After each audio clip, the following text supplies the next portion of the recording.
În acest videoclip o să vă arăt cum o să fac gogoși cu bunica mea. Dacă vin oamenii și fără gogoșile, că mata faci cele mai bune gogoși din sat. Iar mai apoi o să mergem prin vecini pentru a le dărui cu o cană cu vin, respectând tradiția. Mă întâlnim pe drum cu vecina care ducea la vecină. Și acum trebuie să o aștept pe vecina ca să duc la vecină, să mă duc și eu la vecina. Partea cea mai faină cu siguranță o să fie atunci când o să degustăm tot ce am primit. Asta e un fel de must, o guriță din asta. Iar asta? Bun și asta. Bun? Nu știu, ăsta bun. Dacă vreți să vedeți toate secretele pe care trebuie să le știți când vă apucați să pregătiți gogoși, rămâneți aici până la final. Bunica mea s-a trezit la ora 6 pentru a face coca. Apoi a pus-o la crescut. Eu, ca un bun samaritan ce sunt, am ales să-mi încep treaba la 7 pentru a prinde partea cea mai complicată, și anume prăjitul gogoșilor. 300 de gogoși. Nu știți voi, haterilor, stați în pași și vă uitați. E greu. Și dezvăluirea secretelor aflate în ani de zile de când bunica mea prepară aceste bunătățuri.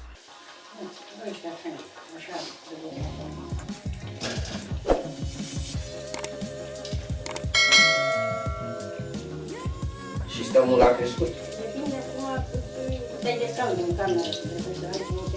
Deci să fie cald în cameră ca să crească. Dar nu așa că te duci mata să le dai. Eu stau aici, în casa, că nu intre cineva. Să nu cadă, da. Păi da, dacă vin oamenii și fără gogoșile, că mata faci cele mai bune gogoși din sat. Păi cine mai face gogoși de astea ca mata? Ce ai?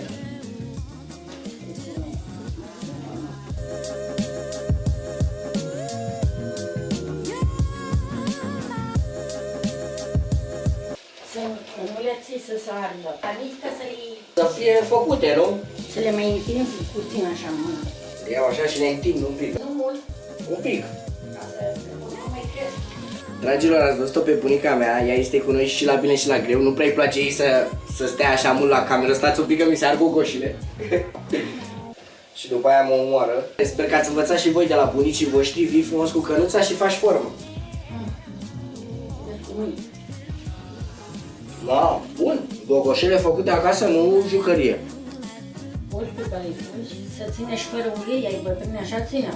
Țineau fără ulei. Nu găteau cu ulei. La Crăciun s-a dus spaniolul, băiatul ăla spaniol, să-l învățăm să face cozonac. Ce crezi că ulei nu știu? Păi da, dar nu-l fac tradițional ca noi. Noi îl facem în stilul nostru, ei în stilul lor.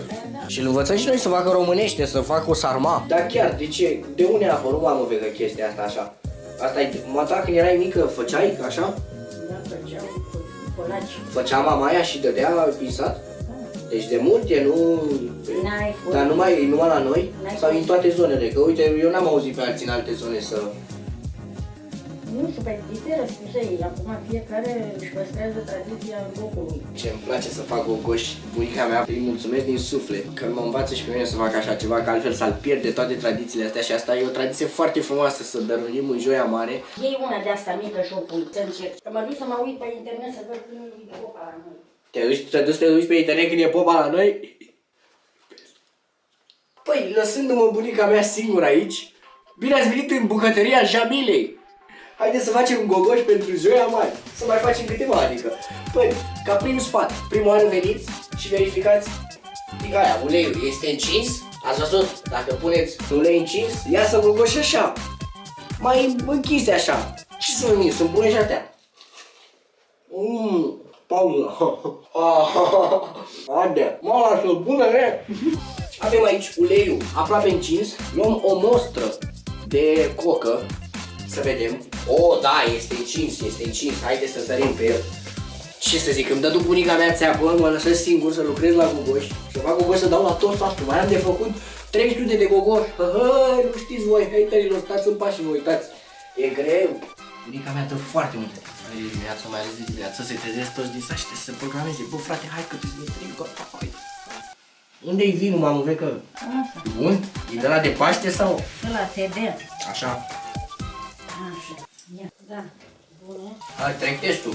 Data viitoare. Cu 5, a? Data viitoare. Păi n-ai văzut cu tine examen e bun și cu 5. E bun și cu 5, mamă, vezi că eu când iau 5 zic mulțumesc Dumnezeu și gata, am plecat. Cam așa se face, dragilor, în Joia Mare. Așa se duce la fiecare. Aoleu! Fugiți, aoleu!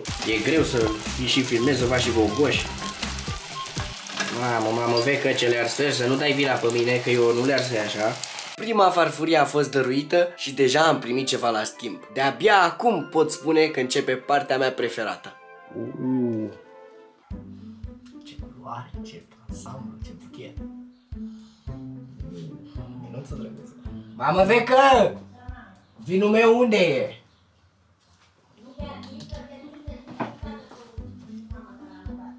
Ei, da, păi o gură de vin vreau și eu, cum? Ia, mamă, din orice. De stai să vedem, ce culoare. Ce culoare, deci că-i țuic. Wow! Uai, ce vin. Asta da vinii de la FB. Mamă, vezi că ăsta e FB vinul bun? E păstă medie. Ba, e bun. Am luat o gugoșică pe care am ars-o cu niște vin, sângele și trupul lui Iisus.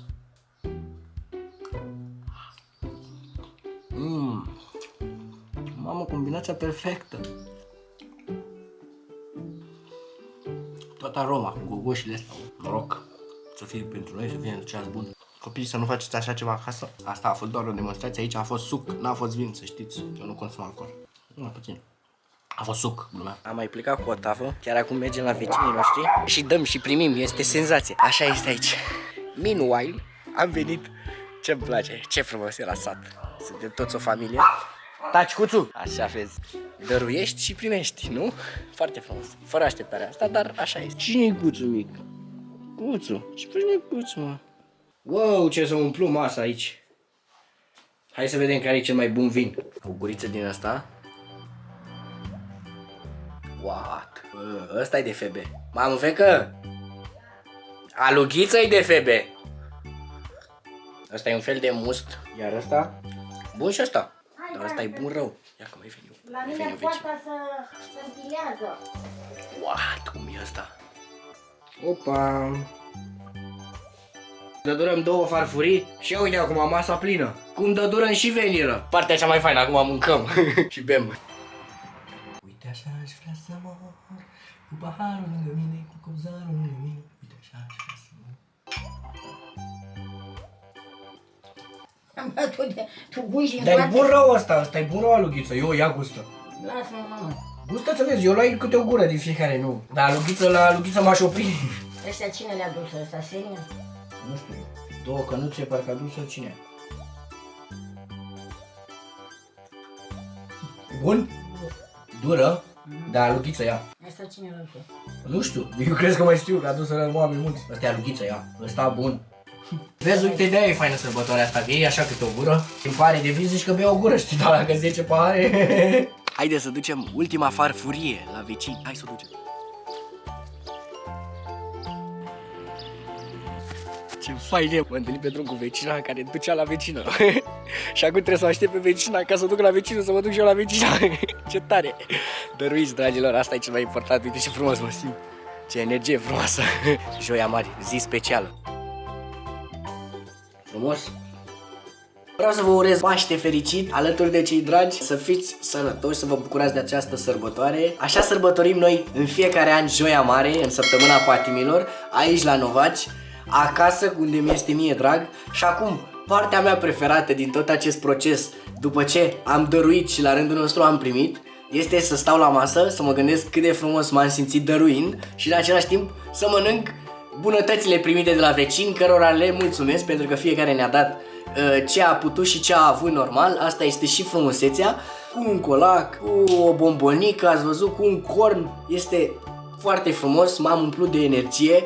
Mulțumesc lui Dumnezeu pentru ziua asta frumoasă. Chiar mă bucur că încă mai păstrăm tradițiile, sper să le păstrăm la nesfârșit. Tradițiile de genul ăsta le îmbrățișez cu cea mai mare plăcere. Vă mulțumesc că v-ați uitat până la final. Să nu uitați să dați un like, un share pe story pe Instagram, pentru că acolo îmi place cel mai mult și mă ajută foarte, foarte mult. Să dați follow pe Instagram la Florin Sâiu, la Lucian Sâiu. Eu am fost gazda voastră Florin și până data viitoare m-am dus. Pa!